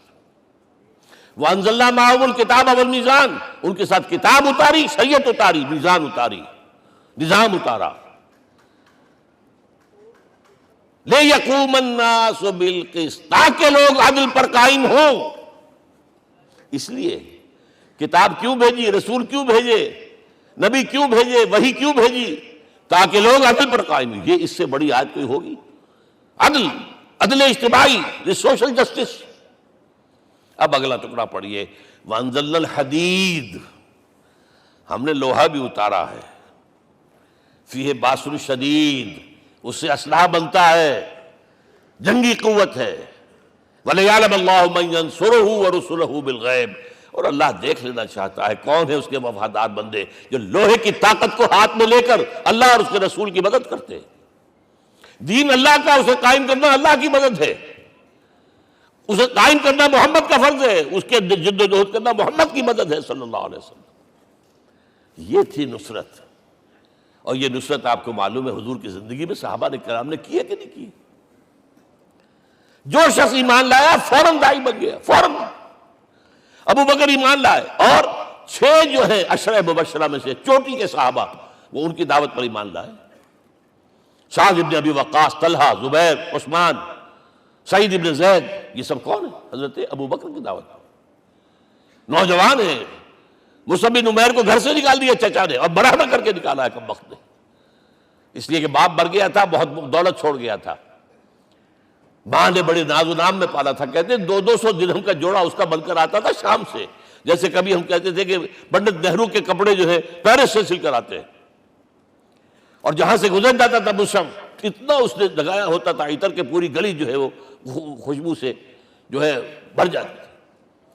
چچا نے بلایا، تم جو یہ گلچھرے کر رہے ہو اپنے باپ کی دولت پر نہ، اور تم اسے کہتے ہو کافر، نکل جاؤ گھر سے. وہ چلنے لگے. He was a ten ager. چلنے لگے. وہ سمجھا تھا کہ میرے یہ کہنے سے اس کے تو اس کو تارے نظر آ جائیں گے، یہ فوراً جو ہے توبہ کرے گا، پلٹ آئے گا. چلنے لگے تو اسے اور غصہ آیا، یہ کپڑے بھی اسی باپ کے ہیں، اتارو. وہی اتارے کپڑے، مادرزاد برہنہ ہو کر ماں کے پاس گئے ہیں. ماں نے آنکھوں پر ہاتھ رکھا، مصعب کیا ہوا ہے؟ فرمایا امی میں موحد ہو گیا ہوں. یہ ہے توحید. اور اب جا کر حضور کے دامن میں بیت ارقم میں اب ہمہ وقت کارکن ہے، قرآن اتر رہا ہے، پڑھ رہے ہیں، سمجھ رہے ہیں، قرآن اتر رہا ہے، یاد کر رہے ہیں. اور اس کے بعد جب کہا تھا مدینے والوں نے بیعت عقبہ اولیٰ پر کہ حضور ہمارے سے آپ کی ملاقات تو سال کے بعد ہی ہوگی، درمیان میں تو آپ کو معلوم ہے خونریزی ہے، کوئی قافلہ بچ کے نہیں آ سکتا، تو اب آپ ہمیں کوئی اپنا شاگرد دیجئے. مصعب بن عمیر کو حضور نے کہا جاؤ ان کے ساتھ. وہاں ان کا نام پڑ گیا المقری، پڑھانے والا، قرآن پڑھانے والا. 75 آدمی اگلے سال لے کر آ گیا ہے، اور اسی سے بیعت عقبہ ثانیہ ہوئی ہے، اور ہجرت کا راستہ کھل گیا. اور اس کو ایک دفعہ حضور نے دیکھا، مسجد کے دروازے کے سامنے سے گزر رہا تھا مصعب، پھٹا ہوا کمبل تھا جس میں پہلے لپیٹا ہوا تھا. حضور کی آنکھوں میں آنسو آ گئے. غزوہ احد میں شہید ہوا کس طرح؟ علم بردار تھا، ایک ہاتھ پر وار پڑا ہے، کٹ کے گر گیا، ایک ہاتھ سے تھاما، دوسرے پر بھی گر گیا، دونوں جو بچے ہوئے حصے تھے اس سے تھاما. پھر جب ختم ہو گئے اس کے بعد جو ہے جب دفن کر رہے تھے تو حضور کے سامنے پرابلم لایا گیا. مصعب کے جسم پر تو کوئی کپڑا ہی نہیں تھا سوائے ایک چادر کے، ایک دھوتی. اللہ اللہ خیر اللہ. اور شہید کا کفن ہوتا ہے اس کا اپنا لباس. حضور وہ اتنا چھوٹی ہے وہ چادر کہ پاؤں ڈھانپتے ہیں تو سر کھل جاتا ہے، سر ڈھانپتے ہیں تو پاؤں کھل جاتے ہیں. فرمایا سر کو ڈھانپ دو کپڑے سے اور پیروں پر گھاس ڈال دو. That was the last dress which Musab got. تو یہ لوگ جو تھے محمد رسول اللہ والذین معہ، یہ ساتھی حضور کے جنہوں نے حضور کے مشن میں آپ کا ساتھ دیا. اور ایک خاص مرحلے کا تو میں آپ کے سامنے ذکر ہی کر دوں، اس لیے کہ دین کی اقامت، دین کا غلبہ، اس میں تو جہاد اور قتال آئے گا لا محالہ.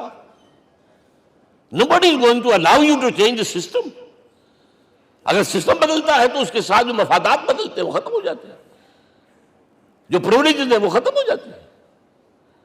لہذا جب غزوہ بدر کا مرحلہ آیا ہے، حضور نے مجلس شورا منعقد کی اور آپ نے جو وحی سے آپ کو بتا دیا گیا تھا، دیکھو ایک قافلہ آ رہا ہے شمال سے، مال غنیمت سے لدا پھدا ہے اور 50 صرف اس کے ساتھ محافظ ہیں. ایک لشکر آ رہا ہے جنوب سے ویل کانٹے سے لیس، اور اللہ نے وعدہ کیا ہے کہ ایک پر ضرور تمہیں فتح دے گا، بتاؤ کدھر چلے. یہ اصل میں کسی بھی سپہ سالار کے لیے وقت ہوتا ہے کہ اپنے ساتھیوں کے مورال کا اندازہ کرے.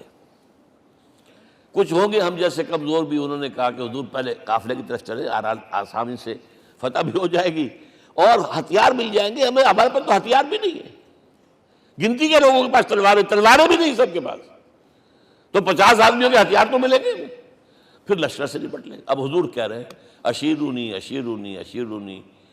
حضرت مقداد بن اسود کھڑے ہوتے ہیں، حضور ہمیں موسیٰ کے ساتھی نہ سمجھیے جنہوں نے کہہ دیا تھا فَذَهَبْ أَنْتَ وَرَبُّكَ فَقَاتِلَا إِنَّا هَاهُنَا قَاعِدُونَ.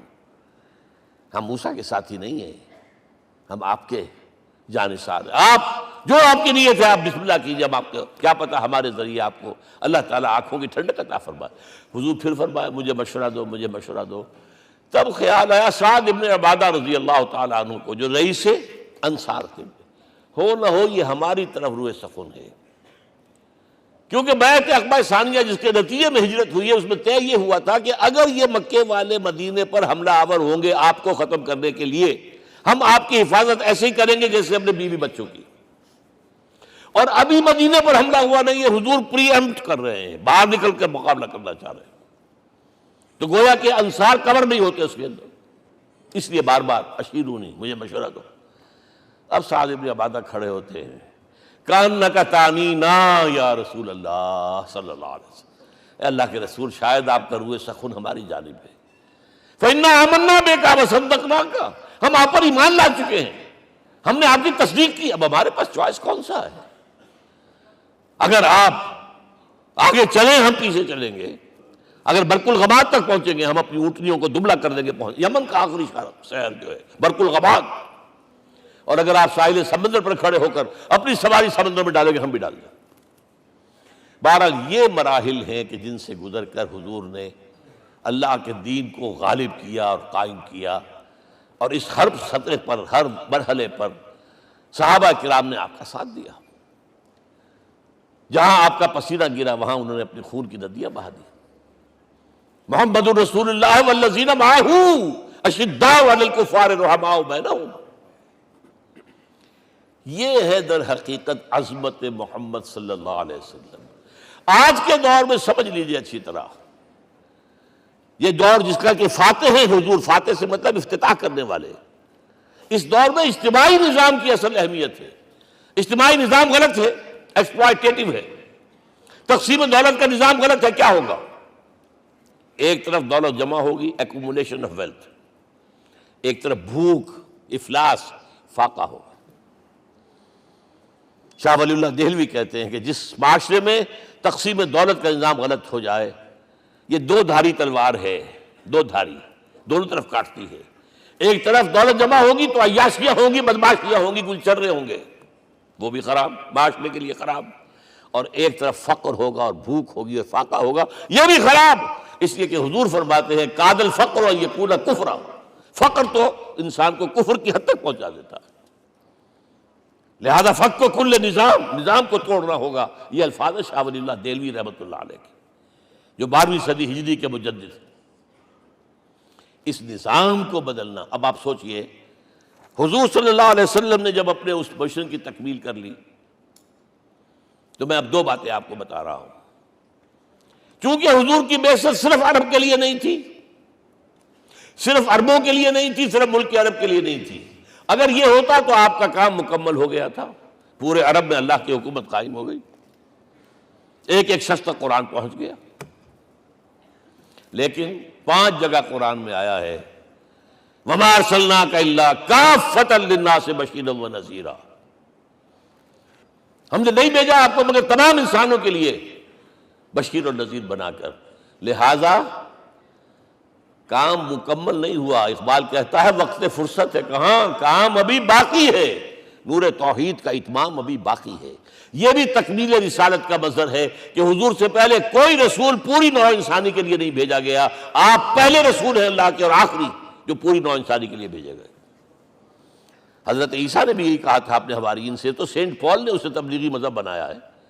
انجیل میں اب بھی الفاظ موجود ہیں کہ I have been sent in search of the lost sheep of the house of Israel، میں تو اسرائیل کے گھرانے کی کھوئی ہوئی بھیڑوں کی تلاش میں بھیجا گیا ہوں، صرف بنی اسرائیل کے لیے۔ قرآن بھی کہتا ہے رسول الی بنی اسرائیل، واحد رسول ہیں جو پوری دنیا کے لیے بھیجے گئے۔ اچھا کہہ دینا تو آسان ہو گیا، اس کا مطلب کیا ہے؟ جب تک پوری دنیا پر اللہ کا دین غالب نہ ہو، محمد کا مقصد بعثت ہنوز شرمندہ تکمیل ہے، اور یہ ہوگا، اس کی خبر دی ہے۔ یہ ایک تحفہ میں لے کر آیا آپ کے لیے، 8 صفحے ہیں، لیکن یہ سمجھیے کہ یہ سونے کے حروف سے شر لکھے ہوئے ہیں، وہ احادیث، وہ آیات جن میں حضور نے خبر دی ہے کہ پوری دنیا پر اللہ کا دین غالب ہوگا۔ ہو نہیں سکتا کہ دنیا ختم ہو جائے اور محمد کا مقصد بعثت ابھی مکمل نہ ہو، ناممکن۔ ان آیات کو پڑھیے، ان میں پھر احادیث پڑھیے۔ میں صرف 2 حدیثیں آپ کو سنا دوں۔ ایک میں حضور نے اپنے زمانے سے لے کر قیامت تک کے 5 ادوار گنائے ہیں، آپ پڑھ لیجیے گا، ٹیکسٹ ہے یہ، اور خدا کے لیے اس کی قدر کیجیے گا، یہ آیات ہیں، احادیث پھینک نہ دیجیے خدا کے لیے کہیں۔ اور اس کے اندر جو ہے اس وقت کے جو مایوسی کے اندھیارے ہمارے اوپر چھائے ہوئے ہیں، اس کا علاج ہے کہ نہیں، اور بھی دور فلک ہیں ابھی آنے والے، ناز اتنا نہ کریں ہم کو ستانے والے۔ بہرحال حضور نے جب اپنا مشن عرب کی حد تک مکمل کر لیا تو اب ایک بات نوٹ کیجئے، خطبہ حجۃ الوداع 1.25 لاکھ کا بجوا، حضور نے اپنے اس خطبے میں اپنی تعلیمات کے جو اہم نکات تھے انہیں اور دہرایا 3 مرتبہ ایک بات کی ہے۔ لاؤڈ سپیکر تو تھا نہیں، پہلے آپ ادھر رخ کرتے تھے، آپ کہتے تھے کچھ، ادھر لوگ آدمی آگے کھڑا ہوا اس کو آگے پہنچاتا اور آگے پہنچاتا تھا، پھر آپ سامنے رخ کر کے کہتے تھے، پھر بائیں طرف رخ کر کے 3 مرتبہ، ایک لفظ 3 مرتبہ۔ آخر میں ایک سوال کیا ہے، الا هل بلغت، دیکھو لوگوں میں نے پہنچا دیا یا نہیں؟ کیونکہ قرآن میں تحدید آئی تھی، اے نبی، یا ایھا النبی بلغ ما انزل الیک من ربک وان لم تفعل فما بلغت رسالتہ، اے نبی جو کچھ تم پر نازل کیا گیا اللہ کی طرف سے پہنچا دو، اور اگر نہیں کیا تو رسالت کا حق ادا نہیں ہوگا۔ اور اس میں سورہ اعراف کی آیت نمبر 6 اگر پڑھ لیں، فَلَنَسْأَلَنَّ الَّذِينَ أُرْسِلَ إِلَيْهِمْ وَلَنَسْأَلَنَّ الْمُرْسَلِينَ، ہم ان سے بھی پوچھیں گے جن کی طرف رسولوں کو بھیجا، اور رسولوں سے پوچھیں گے ہم نے تمہارے پاس اپنا پیغام پہنچایا تھا، تم نے پہنچایا کہ نہیں لوگوں کو؟ اس لیے حضور نے گواہی لی، الا هل بلغت، دیکھو میں نے پہنچا دیا کہ نہیں؟ اور جواب کیا ملا؟ انا نشہد انک قد بلغت رسالۃ وادیت الامانۃ ونصحت الامۃ وکشفت الغمۃ، ہم گواہ ہیں حضور آپ نے رسالت کا حق ادا کر دیا، امانت کا حق ادا کر دیا، ہماری خیر خواہی کا حق ادا کر دیا، اور گمراہی کے اندھیرے جو ہے انہیں چھانٹ کر رکھ دیا۔ اب آپ نے آسمان کی طرف نگاہ کی، انگشت شہادت سے وہی 3 مرتبہ اللہم اشہد اللہم اشہد اللہم اشہد، اللہ تو بھی گواہ ہے، یہ مان رہے۔ یہ ہے سائی آف ریلیف، یہ بوجھ جو میرے کندھے پر آیا تھا اِنَّا سَنُلْقِي عَلَيْكَ قَوْلًا ثَقِيلًا، یہ اب منتقل ہو گیا، اب امت کو منتقل ہوا۔ لہذا آخری لفظ کیا تھا؟ فَلْيُبَلِّغِ الشَّاهِدُ الْغَائِبَ، اب جو یہاں موجود ہیں ان کا فرض ہے کہ پہنچائیں ان کو جو یہاں نہیں ہے۔ میں صرف تمہارے لیے رسول نہیں ہوں، ایک ایک فرد نوع بشر تک دنیا میں جو اس وقت ہے، اور ایک ایک فرد نوع بشر جو آخر تک آئے گا قیامت تک، اس تک قرآن پہنچانا تمہارے ذمہ ہے۔ ہم نے نہیں پہنچایا، اسی لیے آج ہم اللہ کے عذاب میں ہیں۔ آج کیوں ذلیل کے کل تک نہ تھی پسند گستاخی فرشتہ ہماری جناب میں؟ 1.5 بلین مسلمان، لیکن عزت نام کی کوئی شے ہے؟ G7 G9 G11 G13 G15 کوئی مسلمان بھی ہے ان میں؟ نہ 3 میں نہ 13 میں، نہ G7 میں نہ G15 میں، نن۔ اتنی بڑی تعداد، سیکیورٹی کونسل میں کسی سیٹ کی امید ہے؟ نن۔ آپ کے وسائل پر ان کا قبضہ ہے، آپ کی ٹیکسیشن کے احکام وہاں سے آ رہے ہیں۔ ریٹ بڑھاؤ، چینی کے اس کے بڑھاؤ، اور فلاں کے بڑھاؤ، اور بجلی کے بڑھاؤ، اور تیل کے بڑھاؤ، کیا ہو رہا ہے؟ کیوں ذلیل ہے؟ اور نمبر 2، آج دنیا میں خون اگر بہ رہا ہے تو صرف مسلمان کا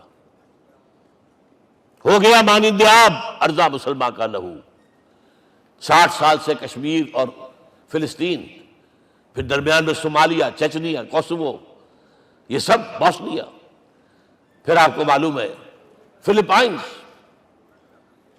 پھر جو کچھ ہوا افغانستان میں، اور جو کچھ ہوا اب ہو رہا ہے، جو کچھ ہوا عراق میں۔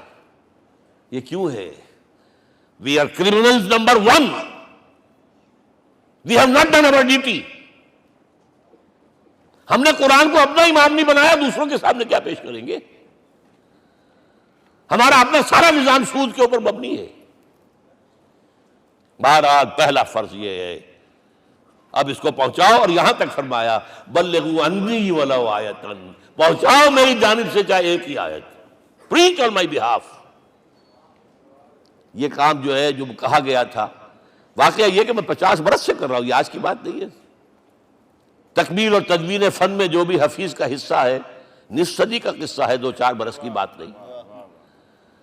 میں میڈیکل کالج کے زمانے سے درس قرآن دے رہا ہوں، جب یہ طلبہ کے اجتماعات کے درمیان درس قرآن ہوتا تھا، جماعت اسلامی کا رکن تھا تو درس قرآن ہوتا تھا، اور اس کے بعد سے میری زندگی کا بیشتر وقت اس میں لگا، بیشتر اور بہتر۔ یہ حضور کا حکم ہے، پہنچاؤ میری جانب سے چاہے ایک ہی آیت پہنچاؤ۔ اچھا، نمبر 2، اب حکم دیا گیا، اس کی مثال میں دے رہا ہوں آپ کے سامنے۔ جب ایران کے ساتھ جنگ شروع ہوئی ہے تو سپہ سالار افواج ایران رستم نے وفد بلایا ایک، اے عربو، تم پہلے بھی ہم پر حملے کیا کرتے تھے،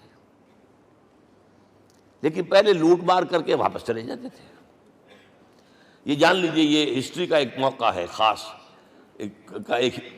کہ ایک سیٹلڈ سویلائزیشنز ہوتی ہیں، اور ایک وہ جو رہتے ہیں سطح مرتفع پر، وہاں پانی نہیں ہوتا، وہ فصل کہاں سے آ جائے گی؟ یا ریگستان میں جو وہاں بستے ہیں وہ کیا کرتے ہیں؟ وہ وقتاً فوقتاً جاتے ہیں، جھپٹا مارتے ہیں، لوٹ مار کرتے ہیں، لے کر وہاں سے دولت آتے ہیں، اسی پر ان کی گزارا تھا۔ تم پہلے بھی آیا کرتے تھے، لوٹ مار کر کے چلے جاتے، اس دفعہ پیچھا بھی چھوڑ رہے، وجہ کیا؟ ایسی پیاری، یہ کئی روایتوں میں آیا ہے، الفاظ مختلف ہو سکتے ہیں۔ جو مسلمان وفد کا سربراہ تھا اس کا جواب سنیے، انا قد ارسلنا، دیکھو رستم، پہلے ہم خود آتے تھے، اب ہمیں بھیجا گیا ہے۔ اللہ نے بھیجا محمد کو، محمد نے بھیجا ہمیں صلی اللہ علیہ وسلم۔ کس لیے؟ لنخرج الناس من ظلمات الجہالۃ الی نور الایمان ومن جور الملوک الی عدل الاسلام۔ اس لیے بھیجا گیا ہمیں کہ نوع انسانی کو شرک اور کفر کی جہالتوں سے نکال کر ایمان کی روشنی میں لائیں، اور بادشاہوں کے ظلم و ستم کے پنجے سے نجات دلا کر عدل اسلام. دیکھو ہمارا خلیفہ چٹائی پر بیٹھتا ہے عمر رضی اللہ تعالیٰ عنہ، اس کے تو کوئی خدم و حشم نہیں ہے، کوئی باڈی گارڈ نہیں ہے. ایک آیا تھا سفیر ایران کا، مدینے میں آ کر گھوما پھرا، کوئی محل نظر نہیں آیا اسے. پوچھتا ہے مسلمانوں سے اینا ملککم، بھائی تمہارا بادشاہ کہاں ہوتا ہے؟ جواب ملا لیس لنا ملکن بل لنا امیر، ہمارا کوئی بادشاہ نہیں، ہمارا امیر ہے. کہاں ہے بھائی؟ ہمارے بیت المال کے کچھ اونٹ گم ہو گئے تھے کہ بھائی ملے نہیں، ہمارا خلیفہ تلاش کرنے گیا. اب اس نے کسی کو لیا ہوگا، آئیڈینٹیفائی کر سکے، ڈھونڈ کر جا کر ایک جگہ دیکھا، دھوپ تیز ہو گئی تھی، حضرت عمر تھک گئے تھے، لہذا ایک درخت کے سائے میں اپنے کوڑے کا تکیہ بنا کر لیٹے ہوئے استراحت فرما رہے. کوئی خادم نہیں، کوئی خدم و حشم نہیں، کوئی باڈی گارڈ نہیں. اس وقت وہ کھڑے ہو کر کہتا ہے عمر تم عدل کرتے ہو، تمہیں کوئی خوف نہیں ہے. ہمارے بادشاہ ظلم کرتے ہیں، لوگوں کا خون پیتے ہیں، انہیں ہر وقت ڈر رہتا ہے، انہیں اونچی اونچی فصیلیں چاہیے، انہیں باڈی گارڈ چاہیے، انہیں حفاظتی دستے چاہیے. یہ مثال پیش کی ہے نا، یہ کوئی فیری ٹیلز تو نہیں ہے، یہ تو آج کی تاریخ ہے، 1400 برس پرانی تاریخ ہے بھائی، کوئی پرانی نہیں ہے، کوئی 10,000 سال پرانی بات نہیں ہے. اور وہی عمر ہے، انہیں بلایا گیا ہے بیت المقدس. وہاں جو مسلمانوں کا محاصرہ تھا وہ طول کھینچ گیا، فصیل بہت اونچی مضبوط، اور اندر ہر طرح کا رسد بھی موجود ہے، راشن بھی ہے، پانی بھی ہے. عیسائیوں کا قبضہ تھا. عیسائی پادری آئے فصیل پر، مسلمانوں تم اگر قیامت تک بھی یہاں پڑے رہے محاصرہ کر کے، یہ کبھی فتح نہیں ہوگا شہر. ہاں یہ فتح ہونا ہے، ہماری کتابوں میں ہے، لیکن ایک درویش بادشاہ کے ہاتھوں فتح ہوگا. تمہارے اندر ہمیں وہ درویشی نظر نہیں آ رہی. وہ چونکہ کچھ عرصہ ہو گیا تھا، شام میں پہنچ گئے تھے، خربوزے کو دیکھ کے خربوزہ رنگ پکڑتا ہے، اچھا لباس پہننا شروع کر دیا. اور وہاں تھے امین هذه الامہ ابو عبیدہ بن الجراح رضی اللہ تعالی عنہ، یکی 10 مبشرہ. ان کا فوراً کلک کیا، یہ بادشاہ مدینے میں بیٹھا ہوا تو ہے. یہاں سے ریکویسٹ کی گئی ہے آپ تشریف لائیے. اب 700 میل کا سفر ہے، کوئی ذاتی سفر نہیں، کسی بیٹے کے کنووکیشن کے لیے نہیں گئے ہیں، کوئی انٹوریج نہیں ہے، کچھ نہیں. ایک اونٹ، ایک خادم، اور اسی اونٹ پر راستے کا راشن، لہذا ایک آدمی بیٹھ سکتا ہے. اب ایک منزل خلیفہ اوپر تشریف فرما ہے اور خادم مہار پکڑ کر آگے چل رہا. اگلی منزل خادم اوپر بیٹھا ہے اور خلیفہ مہار پکڑ کے آگے چل رہا ہے. جب آخری منزل آئی ہے تو باری ہو گئی اس خادم کی. اس نے ہاتھ جوڑ دیے، خدا کے لیے لوگ دیکھیں گے، مجھے ماریں گے، تمہیں شرم نہیں آئی؟ خلیفۃ المسلمین جو ہے وہ آگے آگے تمہارے چل رہے تھے، تم وہ براجمان تھے. حضرت عمر نے ڈانٹ پلائی، دوڑو نہیں، باری تمہاری ہے. وہ بیٹھا ہوا اوپر، حضرت عمر پنکیل پکڑ کر آ رہے ہیں، اور بیچ میں کہیں کیچڑ آ گیا تھا، جوتیاں بھی ہاتھ میں پکڑی ہوئی ہیں. اب وہاں آتے ہی انہیں لے جایا گیا فصیل کے سامنے. انہوں نے اوپر سے اپنی کتابیں دیکھیں، ہاں یہی ہے درویش بادشاہ. یہ فتح نہیں ہوا تھا یروشلم، یہ ایک صلح کے طور پر انہوں نے دیا ہے، کھول دیا، آ جاؤ. اور انہوں نے شرط رکھوائی تھی کہ کہیں یہاں یہودیوں کو آباد نہیں ہونے دیں گے آپ. حضرت عمر نے اتنی رعایت کی تھی یہودیوں کے لیے کہ وہ یہاں آئیں، اپنے مقدس مقامات کی زیارت کر کے جا سکتے ہیں، لیکن یہاں سیٹل نہیں ہو سکتے. اس لیے وعدہ تھا. یہ وعدہ جو ہے سلطان عبدالحمید خان تک چلا ہے. بڑی سے بڑی رشوت پیش کی تھی زائرنسٹ نے، تمہارے سارے قرضے ہم ختم کر دیں گے، تم جو ہے ہمیں فلسطین میں آباد ہونے کا حق دے دو. نہیں، جو معاہدہ عمر کا تھا اس میں کوئی ترمیم نہیں کر سکتا. تو یہ مثالیں ہیں جو پیش کی گئی ہیں. میں تو کہا کرتا ہوں، جب میں نے پڑھا تھا کہ کرنل جمال عبد الناصر کی بیٹی سائیکل پر جاتی ہے کالج، چون لائی کی بیٹی بھی سائیکل پر کالج جاتی ہے، احساس ہوا تھا عظمت ہے نا آخر، چاہے وہ کسی غیر میں ہو. اور واقعہ یہ ہے کہ میں بیان کرنے سے رہ نہیں سکتا. جب میں نے لال بہادر شاستری کے بارے میں سنا، he had no house in the whole of India. یہ تو بھارت کی ڈیموکریسی کا ایک معجزہ ہے. A person who doesn't own a house in the whole length and breadth of India, and he rose to the position of Prime Minister. ہمارے ہاں کسی میونسپلٹی کا جو ہے ممبر نہیں بن سکتا، اس کی بیوی اپنے گھر میں خود کھانا پکاتی تھی، کوئی ملازم نہیں تھا۔ اور جب ہارٹ اٹیک ہوا ہے تاشقند میں، تو وہ جو مرتے دم بات کی ہے اس نے ماتا جی سے کی ہے، بیوی سے نہیں کی۔ یہ ہماری مشرقی روایات ہیں، ماں کا مقام۔ لیکن یہ تمام مثالیں جو ہیں، پوری نوع انسانی 10 مرتبہ پیدا ہو کر ختم ہو جائے، حضرت عمر والی مثالیں نہیں لا سکتے۔ رات کو گشت کر رہے ہیں، ایک جگہ سے رونے کی آواز آئی، معلوم ہوا کہ بچے ہیں، بھوکے ہیں، رو رہے ہیں۔ ماں سے پوچھا گیا کیا معاملہ ہے، کہ کیا کروں، کچھ نہیں ہے، میں نے یہ آنڈی چڑھا دی ہے، چولہے کے اوپر آگ جلا دی ہے، بچوں سے کہا کچھ پک رہا ہے، ذرا انتظار کرو، سو جائیں گے۔ کانپ گئے، ایسی گئے سیدھے بیت المال، آٹے کی بوری اپنے غلام سے کہا میرے کندھے پر رکھ، میں پہلے چلتا ہوں۔ نہیں، قیامت کے دن تم میرا بوجھ نہیں اٹھا سکو گے۔ اپنے کندھے پر بوری رکھ کر لائے ہیں، کھانا پکوایا، کھلایا بچوں کو۔ اب اگر حضور یہ کہے کہ سید القوم خادم ہوں، تو یہ حقیقت تھی کہ نہیں تھی؟ ورنہ اگر یہ مثال نہ آتی تو کہتے جی شاعری تو اچھی ہے، بہت اچھا شعر کہہ دیا، کوئی سردار بھی کبھی خادم ہوا ہے۔ اب یہ ہے کہ یہ نظام دنیا میں، بس آخری بات میں آ گیا ہوں، یہ خوشخبریاں میں آپ کے ساتھ یہ تحفہ لے کر آیا، یہ پڑھیے کہ نظام دوبارہ آنا ہے۔ محمد کی پیشن گوئی غلط نہیں ہو سکتی، وہ صادق المصدوق صلی اللہ علیہ وسلم۔ اگرچہ ابھی ہمیں اور سزائیں ملنی ہیں، اور سخت سے سختر سزائیں آنی ہیں۔ ابھی آرمگڈون سر پر تنی ہوئی ہے، کھڑی ہوئی ہے، ملحمۃ العظمیٰ جسے حدیث میں کہا گیا۔ آرمگڈون پتہ نہیں آپ نے کبھی سنا ہے کہ نہیں سنا ہے؟ یہ بائبل کی آخری کتاب جو ریولیشن جان ہے، اس میں ہے کہ ایک بہت بڑی جنگ ہوگی، گریٹر اسرائیل بنانے کے لیے بہت بڑی جنگ ہوگی، and you set the stage has been set for that۔ NATO تیار اسی کے لیے ہو رہا ہے دوبارہ۔ کس لیے؟ نیٹو چیف سے پوچھا گیا تھا کہ تمہارا دشمن جو تھا USSR تو ختم ہوا، گھٹنوں کے بل پڑا ہوا ہے، اب کس کے لیے اس کو ایکسٹینڈ کر رہے ہو اور آرگنائز کر رہے ہو؟ اب ہمیں مسلم فنڈامنٹلسٹ سے نمٹنا ہے۔ یہ ہے وہ کروسیڈ جو شروع ہوئی۔ یہودی اور عیسائی نیو کنزرویٹوز، نیو کونس، یہ دونوں جڑے ہوئے ہیں، ایک 5 پوائنٹ ایجنڈا ہے ان کا جس پر دونوں کا اتفاق ہے۔ تو ابھی ہم پر بڑے برے وقت آنے ہیں، ہمیں سزائیں ابھی اور ملنی ہیں، لیکن tables will be turned۔ دنیا میں اللہ کا دین قائم ہوگا، چاہے ابھی اور اپس اینڈ ڈاؤنز آئیں گے، لیکن ہوگا، لیکن ہوگی، وہ وقت آئے گا اللہ کا دین قائم ہوگا پوری دنیا میں۔ ایک حدیث میں آپ کو سنانے چلا تھا، حضرت ثوبان سے رضی اللہ تعالیٰ عنہ، مسلم شریف کی روایت ہے۔ حضور نے فرمایا ان اللہ زوالی الارض، اللہ نے میرے لیے پوری زمین کو لپیٹ دیا۔ فرائیت مشارقہا و مغاربہا، میں نے اس کے سارے مشرق دیکھ لیے، سارے مغرب دیکھ لیے۔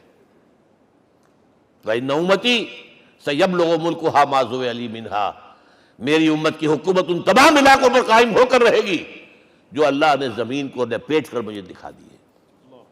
یہ ہونا ہے، and that is going to be the end of this world۔ Armageddon بھی آ جائے گی، پہلے ملحمۃ العظمیٰ بھی آئے گا، سزائیں بھی ملیں گی، بالآخر وہ ہوگا۔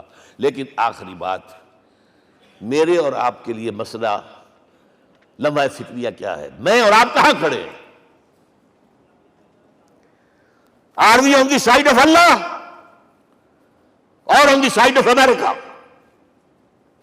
بہرحال یہ تو جو اپس اینڈ ڈاؤنز آنے ہیں، میرے اور آپ میں سے ہر شخص کے سوچنے کی بات یہ ہے، یہ تو انقلاب تو آئے گا، حضور کے ذریعے سے آیا، کچھ لوگ حضور کے ساتھی بن گئے، ان کی دنیا بن گئی، آخرت بن گئی، قیامت میں کے بعد جو کچھ ملنا ہے اللہ تعالیٰ روح و ریحان و جنت النعیم۔